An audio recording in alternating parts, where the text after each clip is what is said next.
안녕하세요. 구독자 여러분 반갑습니다. 주식톡입니다. 두산 에너빌리티 모처럼 저가 매수세가 유입이 되면서 4% 정도 상승세로 마감이 되었습니다. 최근 과대 낙폭에 비하면 미약한 반등이라고 볼 수 있지만 또 갈 길이 멀죠. 일단은 13,000원은 지켜냈고 추세 반전을 좀 기다려 봐야 하는 상황이 되겠습니다.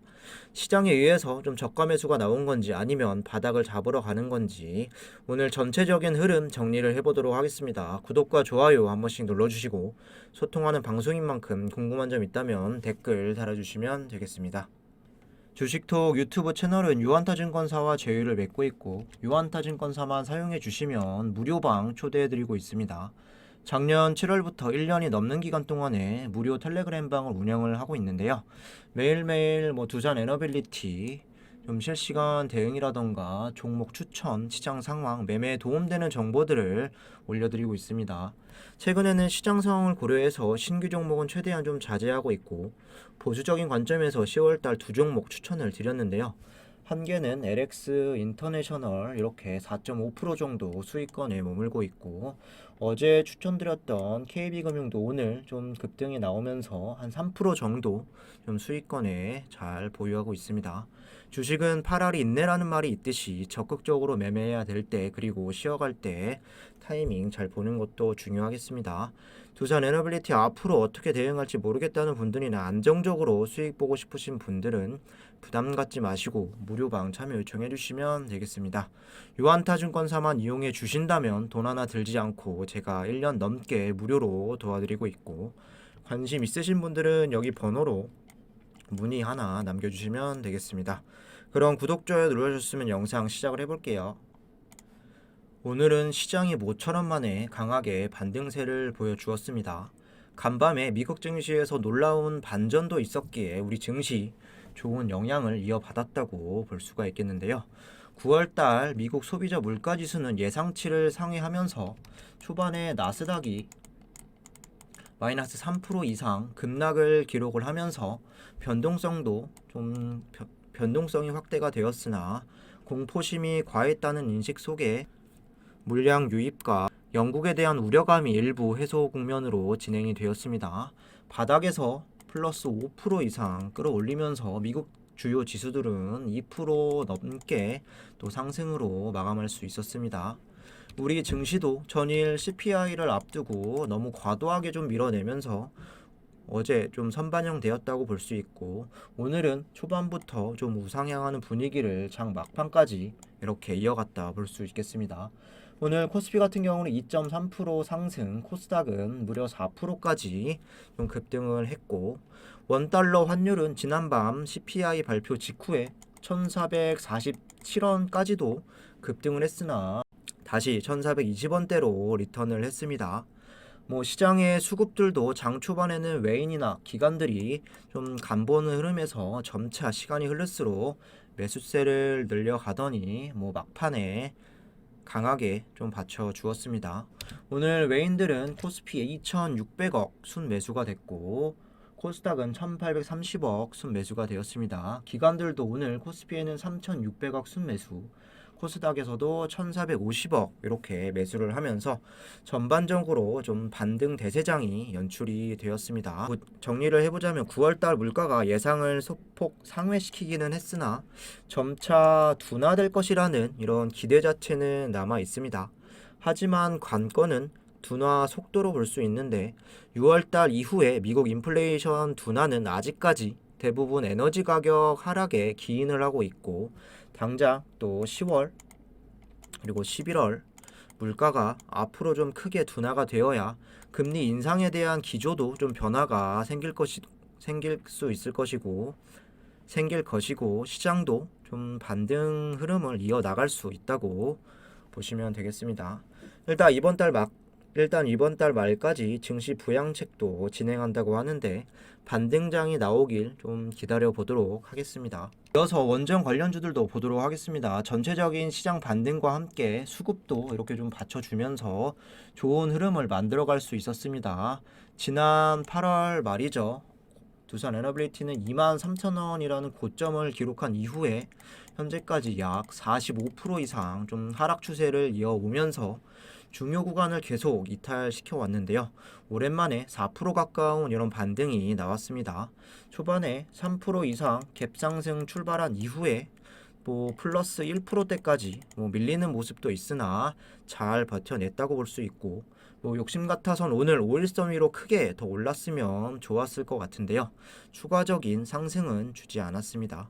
상승 이유에 대해서 딱히 원전 테마의 호재가 있었던 건 아니지만 글로벌 시장의 불확실성이 해소가 되면서 우리 시장도 좀 크게 올랐고 수급들도 원활하게 들어오면서 힘을 내주는 분위기였습니다.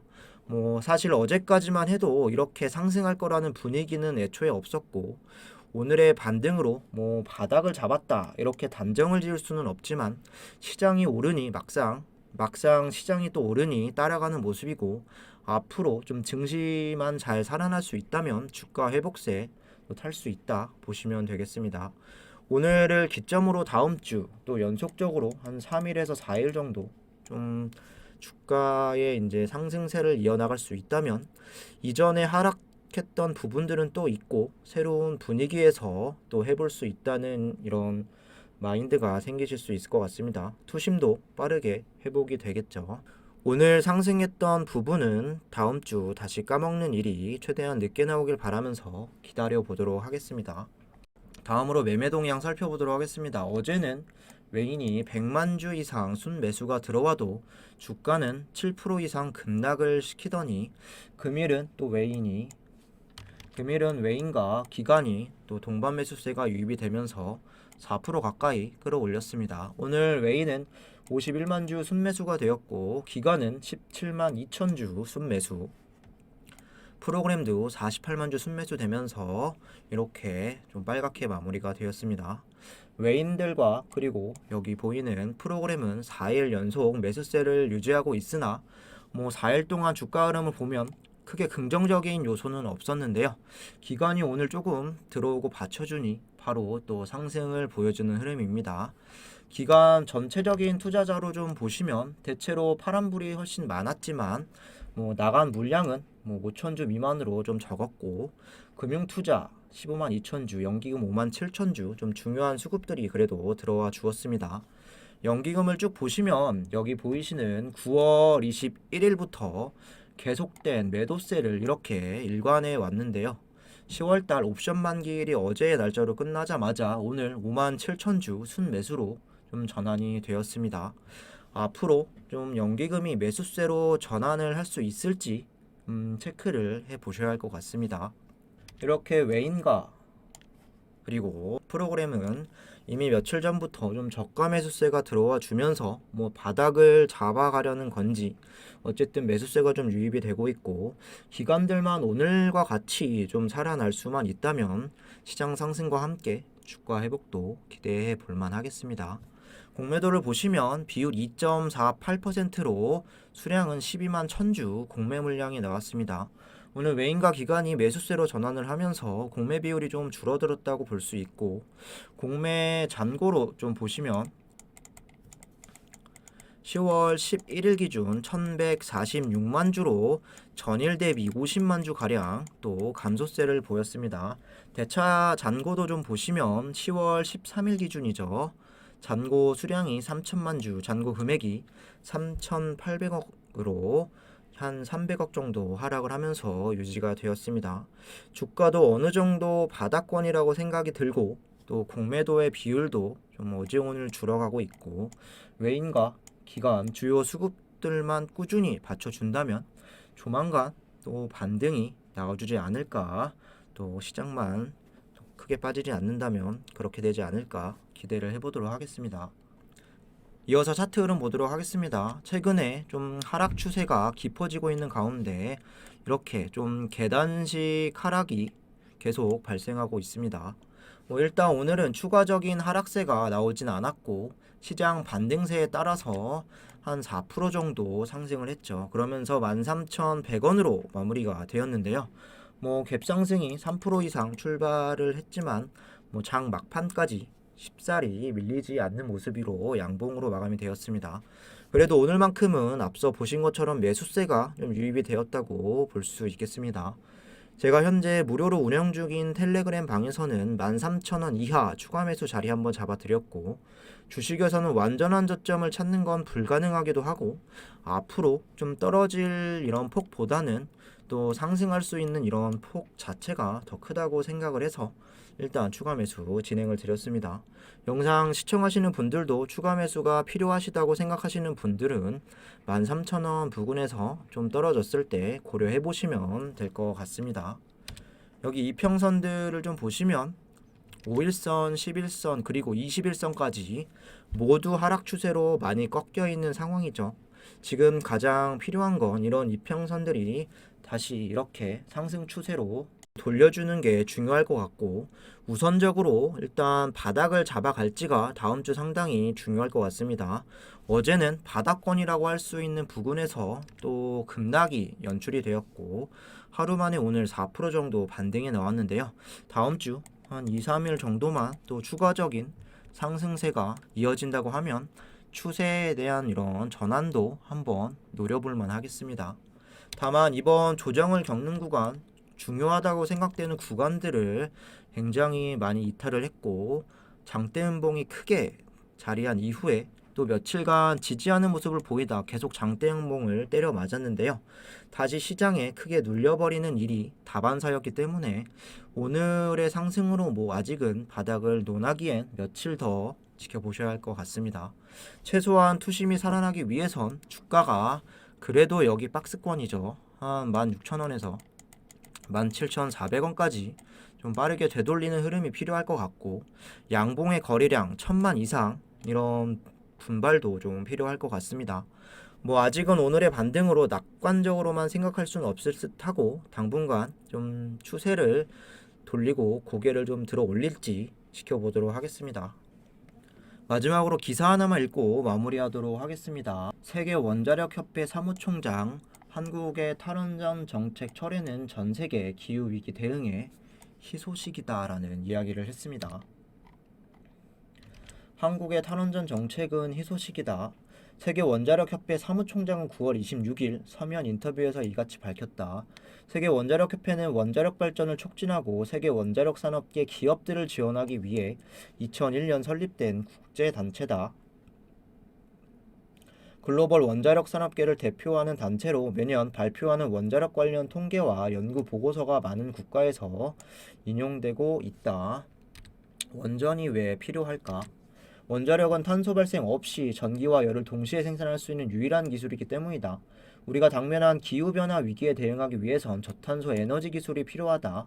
원자력 발전과 신재생 에너지 조합이 탄소 중립을 이룰 수 있는 가장 좋은 조합이 될 것이다. 인플레이션에 의한 에너지 가격 상승에 대비하기 위해서도 원전은 꼭 필요하다. 지난 2월 우크라이나 러시아 전쟁 발발 이후 화석연료 공급망이 취약성을 드러내면서 에너지 가격이 급등했고, 이는 세계 경제 둔화의 우려를 키웠다. 공급망 영향으로 거의 받지 않던 원자력 발전은 안정적으로 값싼 에너지를 공급할 수 있어 각국의 에너지 자립성을 높일 수 있다. 한국은 탈원전 정책으로 원전 산업이 둔화되었다. 전 세계적으로 원전 산업을 확장하고 있고 지난 10년간 원전 개발이 증가하고 있다. 다가올 미래엔 더 성장할 것으로 예측이 되는데, 한국의 노하우와 전문성 글로벌 원자력 업계에서도 잘 알려져 있다.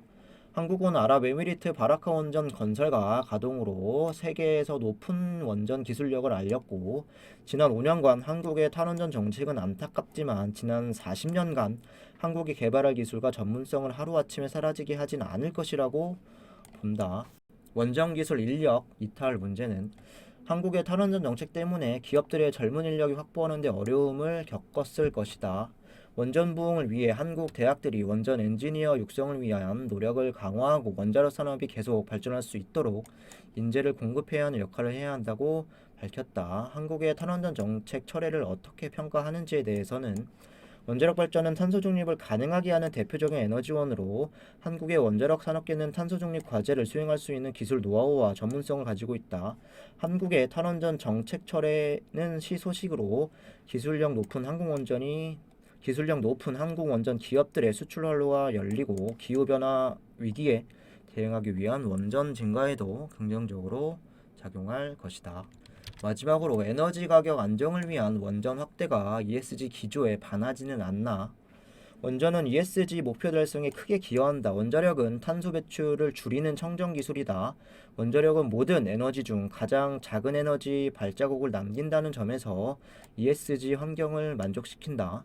원자력 산업을 통해 사회 경제적 발전, 일자리를 만든다는 점에서 S 사회 조건도 만족하고, 그리고 원자력 산업은 가장 규제가 심한 산업 중 하나일 뿐 아니라 자체 평가하는 인프라를 갖추고 있기 때문에 G 거버넌스 조건을 충족한다고 이렇게 좀 인터뷰를 했습니다. 원전에 있어서, 탄소 중립에 있어서, 그리고 값싼 에너지에 있어서 우리나라가 다시 친환경 정책으로 전환된 부분을 이번뿐만 아니라 해외에서 계속 조명을 하고 있는데요. 원전 대표주라고 할 수 있는 두산 에너빌리티는 좀 한 달 이상 폭락을 맞고 있습니다.